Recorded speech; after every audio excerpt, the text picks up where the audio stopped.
You've seen her 1,000 times.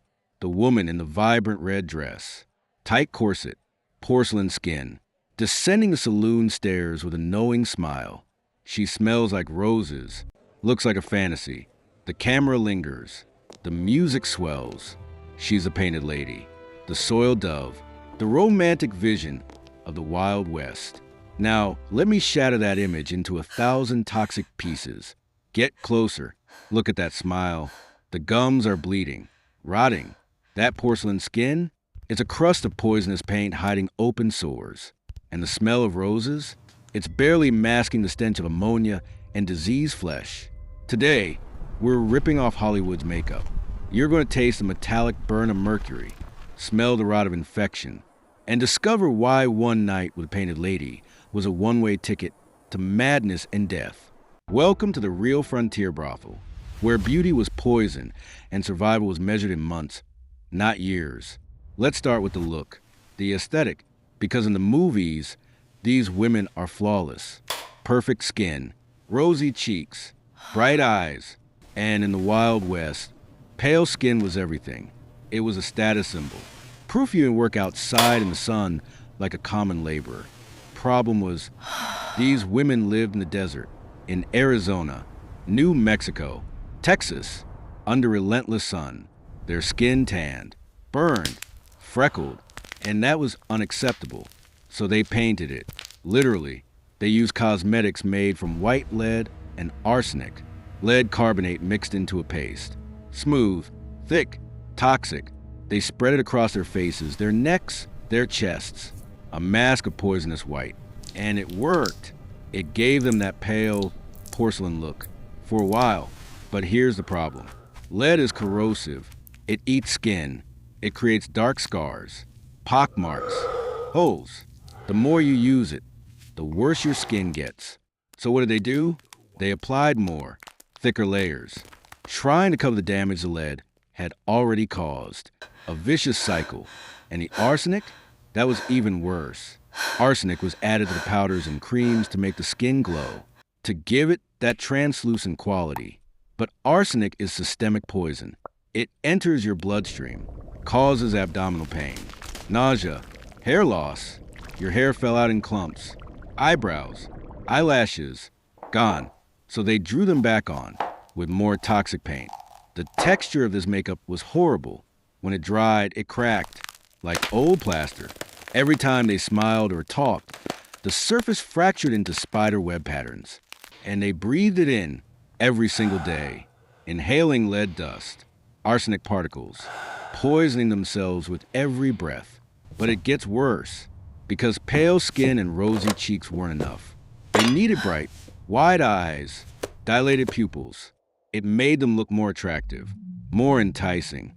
So they used belladonna, deadly nightshade, a plant so toxic it's been used as poison for centuries. They squeezed the juice from the berries and dropped it directly into their eyes. And it worked. Belladonna paralyzes the muscles that constrict your pupils. So your pupils stay wide open, black and glossy, beautiful, for a few hours. But the side effects? Blurred vision, sensitivity to light, and with repeated use, permanent damage to the optic nerve, blindness, slow, creeping blindness. These women were literally going blind to look attractive. And they knew, they had to know, because after a few months of using belladonna, they couldn't see clearly anymore. Everything was a haze, but they kept using it, because the alternative was losing their livelihood, looking older, less desirable. So they chose poison, and they paid the price. Now, let's talk about the real killer. The silent plague that turned the brothels into biological time bombs. Syphilis, the great pox. In an era with no protection, no antibiotics, no understanding of germ theory, syphilis spread through frontier brothels like wildfire, and it didn't kill fast. That was the horror of it. It killed slow, in stages, giving you hope before it destroyed you completely. Stage 1 was easy to miss. A small sore, painless. It appeared a few weeks after infection and then disappeared on its own. Most women thought they were fine, but the bacteria, Treponema pallidum, was already in their bloodstream, spreading, multiplying. Stage 2 came months later. Rashes, fever, sores in the mouth and on the skin. But these symptoms also faded, went dormant, and for years, sometimes decades, nothing. You seemed healthy. You felt fine. But inside, the bacteria was eating you alive, attacking your bones, your brain, your heart. And then came stage 3, tertiary syphilis, the final stage, the nightmare stage. This is where the body falls apart. The bacteria destroys cartilage. The most famous symptom? Saddle nose. The nasal septum collapses. The bridge of your nose caves in. And then it falls off. Completely. You wake up one morning and your nose is gone. Just a gaping hole in the center of your face. 2 dark tunnels leading into your skull. And the smell of necrotic bone, of rotting cartilage. Sweet, putrid, nauseating. No amount of cheap French perfume could hide it. Not for long. And it wasn't just the nose. Gummas, soft tumors filled with dead tissue. They appeared all over the body, on the face, the arms, the legs. They looked like craters. Deep ulcers that ooze pus and blood. The skin around them turned black, died, sloughed off. These women were rotting alive, and everyone could see it, could smell it. They tried to hide it, with makeup, with veils, with high collars and long sleeves. But you can't hide tertiary syphilis. It announces itself. And then came the neurological symptoms. Neurosyphilis, when the bacteria reach the brain. Dementia, hallucinations, violent mood swings, paralysis, loss of coordination. These women stumbled through the brothel, confused, angry, unable to remember where they were or who they were. And eventually, death. Slow, painful, conscious. You knew what was happening, felt your mind slipping away, and there was nothing you could do except try the cure. And the cure was worse than the disease, because in the 1800s, the only treatment for syphilis was mercury. There was even a saying, a night with Venus, a lifetime with Mercury. Venus, the goddess of love. Mercury, the poison. And they meant it literally. Doctors, the same butcher surgeons we talked about in another video, treated syphilis by flooding the body with mercury. Pills, ointments, injections. They rubbed mercuric chloride into open sores. They made women swallow mercury pills multiple times a day. They injected liquid mercury directly into the body, and the effects were immediate and horrifying. Mercury poisoning starts with your mouth. Excessive salivation. Your salivary glands go into overdrive. You produce liters of saliva a day. Thick, metallic tasting. You drool constantly. Can't stop. Your pillow is soaked every morning. Your clothes are wet.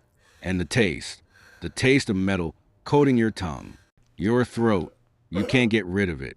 Then your gums start to rot. They swell, turn purple, bleed constantly. And your teeth loosen. The mercury dissolves the bone, holding them in place. They fall out, one by one. You spit them into your hand. Whole teeth, with roots still attached. By the end of treatment, many women were toothless, unable to eat solid food. Their faces collapsed inward, sunken, aged decades and months. But it doesn't stop there. The tremors. Mercury attacks the nervous system, causes violent, uncontrollable shaking. Your hands, your arms, your whole body. You can't hold a cup, can't write, can't do anything requiring fine motor control. And the psychological effects. Mercury poisoning causes severe anxiety, paranoia, hallucinations, personality changes. The term mad as a hatter comes from hat makers who use mercury and went insane from exposure. These women went through the same thing. They became erratic, aggressive, terrified of things that weren't there. Some became violent. Others withdrew completely, stopped speaking, stopped eating, just sat and stared. The mercury was supposed to cure the syphilis. In reality, it just tortured them, drove them insane, and killed them, sometimes faster than the disease would have. But doctors kept prescribing it because it was all they had, and desperate women kept taking it because the alternative was watching their face fall apart. This is the reality Hollywood erased. The painted ladies weren't glamorous heroines. They weren't empowered businesswomen living free on the frontier. They were victims, trapped in a biological and chemical meat grinder, poisoned by the makeup they wore to look beautiful, rotting from the inside from diseases with no cure, and driven insane by the treatments that were supposed to save them. Their lives were measured in years. If they were lucky, most lasted months. Between the lead eating their skin, the syphilis destroying their bodies, and the mercury melting their minds, survival was nearly impossible. They died young, disfigured, insane, forgotten, buried in unmarked graves outside of town. No headstone, no memorial, just another painted lady who didn't make it. So here's the question. What's worse? The lead-based makeup slowly corroding your face until it looked like cracked porcelain? Or the mercury treatment that made your teeth fall out and drove you completely insane? Leave your morbid choice in the comments. And if you want to know what the cowboys were drinking before they climbed those brothel stairs, click right now on our video about the lethal truth of Wild West saloons. Because here, we deliver the reality. Raw, visceral, unforgiving. Until the next frontier legend.